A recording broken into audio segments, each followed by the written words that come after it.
Halo, kembali lagi di channel LOA. Kali ini kita akan membahas tentang diskusi dan debat ya. Sekali lagi yang akan kita bahas kali ini adalah tentang diskusi dan debat.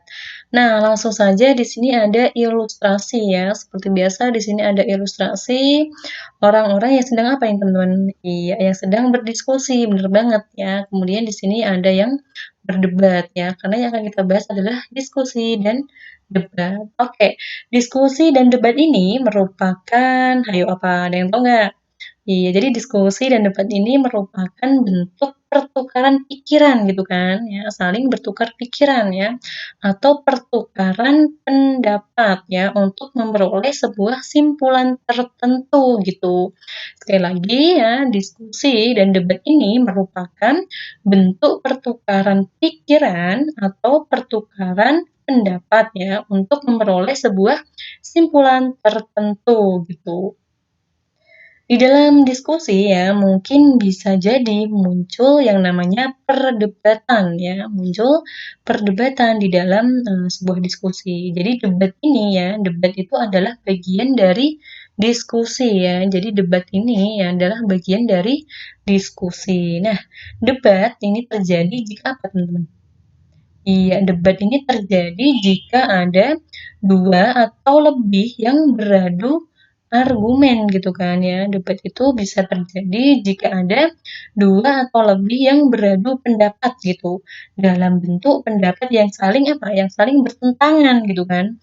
Dalam hal itu ya kita harus apa teman-teman? Iya, kita harus tahu ya bagaimana sebaiknya ketika kita menyampaikan persetujuan gitu, sanggahan, penolakan gitu dalam sebuah diskusi. Nah, dalam diskusi ini ada beberapa unsur ya. Jadi ketika diskusi itu ada yang namanya moderator ya teman-teman ya. Jadi yang pertama itu ada moderator, pimpinan diskusi atau pemimpin diskusi. Nah, moderator inilah yang memimpin jalannya diskusi, yang mengontrol arus lalu lintas pendapat yang terjadi di dalam diskusi tertentu gitu. Nah, seorang moderator ini haruslah bersifat objektif. Nah, kemudian harus menghargai setiap pendapat. Selanjutnya harus mampu mengatur agar debat itu tidak menjadi kacau gitu ya. Jadi moderator itu sekali lagi harus apa tadi? Harus bersifat objektif gitu kan.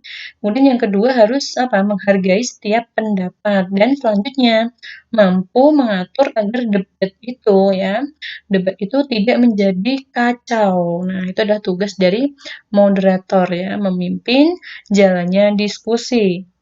Kemudian yang kedua itu ada notulen ya teman-teman ya. Unsur kedua itu ada notulen. Notulen ini adalah penulis diskusi atau pencatat jalannya diskusi ya. Jadi mencatat pokok permasalahan dan pokok gagasan yang ada dalam diskusi gitu ya. Jadi yang inti-intinya gitu ya.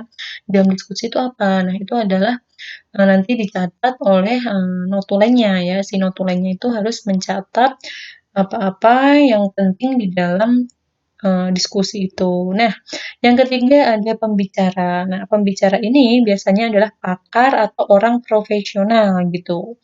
Yang keempat adalah peserta diskusi ya. Jadi yang keempat ini adalah peserta diskusi. Peserta diskusi ini adalah orang yang ikut di dalam diskusi tertentu ya. Dia bertugas mendengarkan apa yang disampaikan oleh pembicara dan memberi pendapat pada waktu diberi kesempatan. Itu adalah peserta diskusi. Nah, ini adalah ilustrasi dari unsurnya ya teman-teman ya, unsur dari diskusi dan debat ya. Jadi ada yang pertama moderator, pembicara, notulen, kemudian yang lain menjadi pesertanya gitu kan. Nah, ini adalah yang kita bahas adalah diskusi formal ya teman-teman ya. Jadi yang kita bahas ini adalah diskusi formal ya. Lain dengan diskusi ketika teman-teman istirahat gitu ya. Biasanya kalau sekolah itu kan ada istirahat. Nah, teman-teman diskusi dengan temannya. Biasanya mau jajan apa gitu kan. Itu diskusi yang beda lagi ya. Ini tidak perlu memerlukan moderator gitu kan, tidak perlu memerlukan notulen. Nah, ini diskusi yang formal yang kita bahas ya. Jadi diskusi di dalam sebuah forum tertentu gitu. Nah, selanjutnya biasanya di dalam diskusi ini ya nanti akan ada yang namanya mengemukakan yang namanya pendapat ya. Jadi di dalam diskusi itu nanti akan ada sesi mengemukakan pendapat yang dibuka oleh siapa? Oleh si moderatornya gitu ya. Ketika si pembicara ini sudah selesai menyampaikan apa yang dia jelaskan gitu ya, si moderator ini akan apa? Akan membuka sesi tanya jawab atau sesi untuk mengemukakan pendapatnya di dalam diskusi. Oke, jadi sekali lagi ya, ketika di dalam diskusi ya, ketika pembicara ini sudah selesai menyampaikan apa yang dia jelaskan gitu, nanti yang akan tiba waktunya si moderator akan membuka untuk sesi tanya jawab atau mungkin di sini peserta diskusi itu bisa menyampaikan pendapatnya gitu kan. Nah, nanti si notulen itu mencatat apa pertanyaannya, kemudian apa masalahnya gitu kan. Oke, di dalam menyampaikan pendapat itu harus yang namanya berpedoman pada mengemukakan pendapat yang baik gitu ya. Jadi di sini misal ya, ketika di dalam forum gitu kan. Nah, di sini diibaratkan menurut saya argumen saudara kurang tepat gitu kan. Karena apa ya? Ini harus ada eh, alasannya gitu. Karena apa kurang tepatnya gitu. Kemudian saya setuju dengan apa yang saudara kemukakan. Nah, misalnya karena apa juga gitu setujunya. Jadi ada yang namanya sebab setuju dan sebab kurang setujunya itu kenapa. Jadi biasanya si peserta diskusi itu ada yang pro dengan si pembicara ya atau di dalam diskusi itu ya. Di dalam diskusi itu kan membicarakan suatu topik gitu ya. Kemudian ada yang pro dan ada yang kontra ya, ada yang setuju dan ada yang tidak setuju gitu. Nah, di sini bagaimana cara menyanggah yang santun? Nah, ini perlu diperhatikan ya teman-teman ya. Jadi, ketika kita mengemukakan pendapat di dalam forum diskusi itu, kita harus tahu cara bagaimana menyanggah yang santun gitu. Nah, cara menyanggah yang santun itu harus menggunakan bahasa yang sopan ya, baik, logis ya, atau mudah dipahami serta dengan intonasi yang tepat atau baik gitu ya. Jadi sekali lagi cara menyanggah yang santun itu harus menggunakan bahasa yang sopan, baik, logis dan mudah dipahami serta dengan intonasi yang tepat atau baik ya. Biasanya kan ada ya, kalau yang belum tahu itu kan kalau dalam diskusi itu kan ada yang ketika tidak setuju itu menggunakan intonasi naik gitu. Intonasi naik itu kan artinya marah gitu ya. Di dalam sebuah forum ketika seseorang melakukan perdebatan atau mendebat sesuatu atau menyanggah sesuatu itu dengan kurang sopan atau dengan intonasi naik itu kan nanti akan membuat situasi diskusi itu menjadi kurang baik gitu kan ya, kurang tenang gitu kan. Nah, caranya gimana atau contohnya gimana menyanggah yang santun itu? Nah, jadi contohnya itu adalah misal, penjelasan yang saudara sampaikan sangat bermanfaat, tetapi alangkah baiknya jika dijelaskan secara terperinci gitu ya.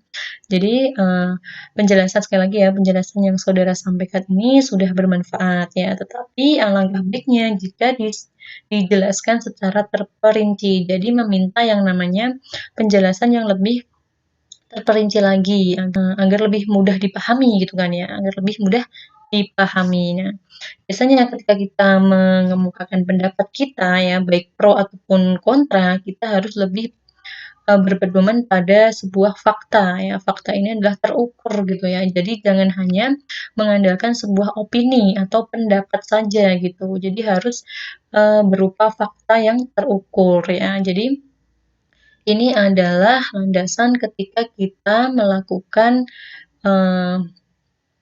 pengajuan pendapat di dalam sebuah diskusi gitu ya. Di dalam sebuah diskusi, sekali lagi itu akan ada yang namanya perdebatan untuk memperoleh sebuah simpulan tertentu gitu ya. Jadi debatnya itu debat yang baik gitu ya, untuk memperoleh sebuah simpulan yang baik juga. Nah, nanti mengacu pada fakta yang terukur, jadi tidak berdasarkan atas opini saja gitu ya teman-teman ya. Nah, ini adalah kurang lebihnya penjelasan tentang diskusi dan debat di dalam video kali ini. Oke, terima kasih sudah menonton video ini. Semoga bermanfaat buat teman-teman semua. Jangan lupa bagi yang belum subscribe, silahkan subscribe. Bagi yang belum like, silahkan like, comment, and share. Terima kasih.